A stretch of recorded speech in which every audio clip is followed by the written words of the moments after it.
avec Pascal. Donc, après la parole, microphone.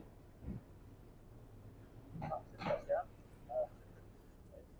Écoute, je voulais savoir, d'abord, quand tu regardes la progression de Floride Blackburn au début de la saison, évidemment, là, il est sur une lancée offensive assez spectaculaire pour un kid, pour une recrue, mais qu'est-ce que tu vois dans sa game au-delà des points qui vraiment témoignent de sa progression? Ouais, écoute, ces détails sont très, très bons. Son bâton, son positionnement, sa capacité de trouver les espaces libres en zone offensive, mais c'est vraiment au-delà de ça. Son lancer est très, très bon. Son timing pour arriver au filet est très, très bon. Mais son positionnement, c'est un contre un défensivement. Il crée des batailles, il crée des rondelles libres. Puis, à cause de tout ça, il se permet de se créer des chances offensives. Donc, c'est surtout, je te dirais, ces détails sans la rondelle. Là, vous commencez à être vraiment éprouvé par les blessures. Est-ce que évidemment, ça fait partie du hockey, puis on dirait que dans la Ligue américaine, toutes les équipes à un moment donné passent à travers ces moments-là, mais comment, quand tu regardes ton alignement, tu regardes la façon dont les gars réagissent, puis peuvent stepper up dans des circonstances comme celle-là, quel message ton équipe t'envoie à la lumière des gars qui sont en Ben, écoute, depuis le début de la saison, là, je dois te dire que les gars répondent à l'appel. Tu sais, je pense que notre structure est bonne. Les gars l'exécutent bien.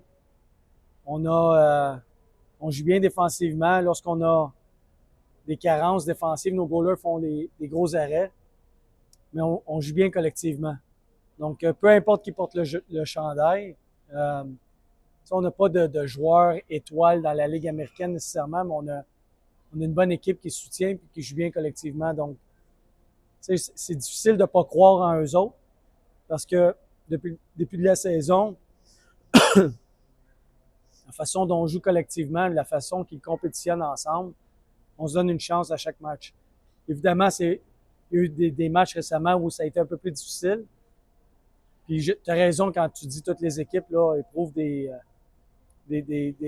parties de la saison où il y a beaucoup de blessés, mais là, ça fait un bout de temps là, on est éclopé. On a 8 réguliers, des joueurs importants qui ne sont pas de l'alignement.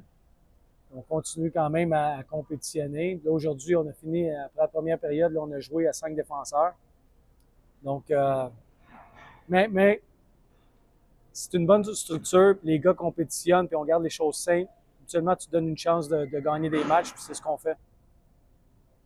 La dernière, en ce qui me concerne, c'est à propos de Sean Farrell, qui, évidemment, ça en est un autre qui est sur une belle séquence en ce moment offensivement. Où est-ce que tu pourrais identifier le moment où ce qui a provoqué un déclic dans son jeu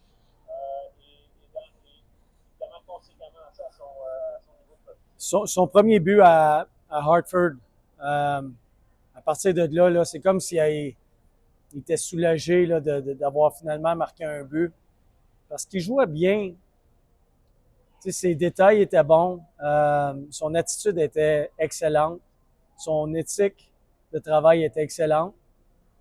Puis lorsqu'il a marqué ce premier but-là, c'est comme si finalement il était soulagé là, puis il avait brisé la glace.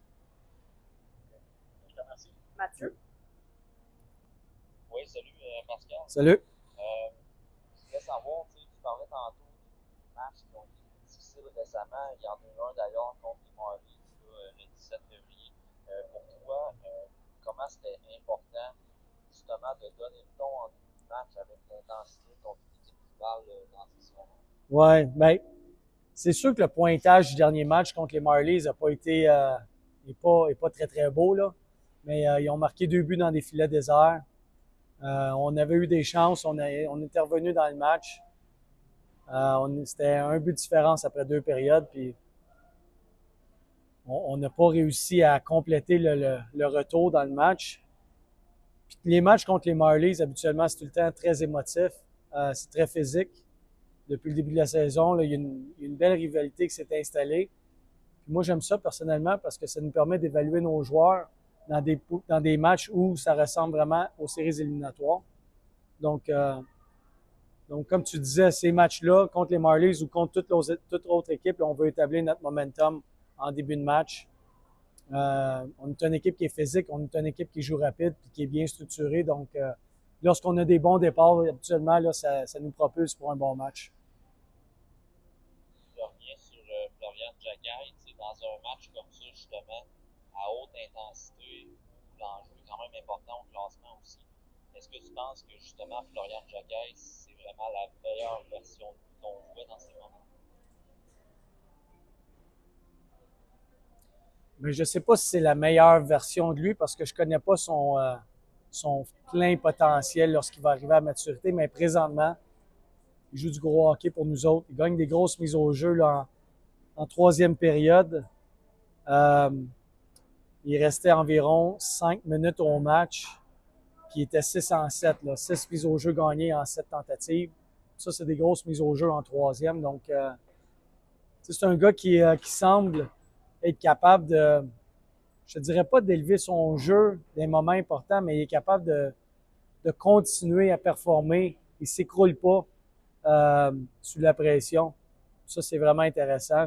Écoute, il a juste 20 ans, il pourrait jouer junior cette année.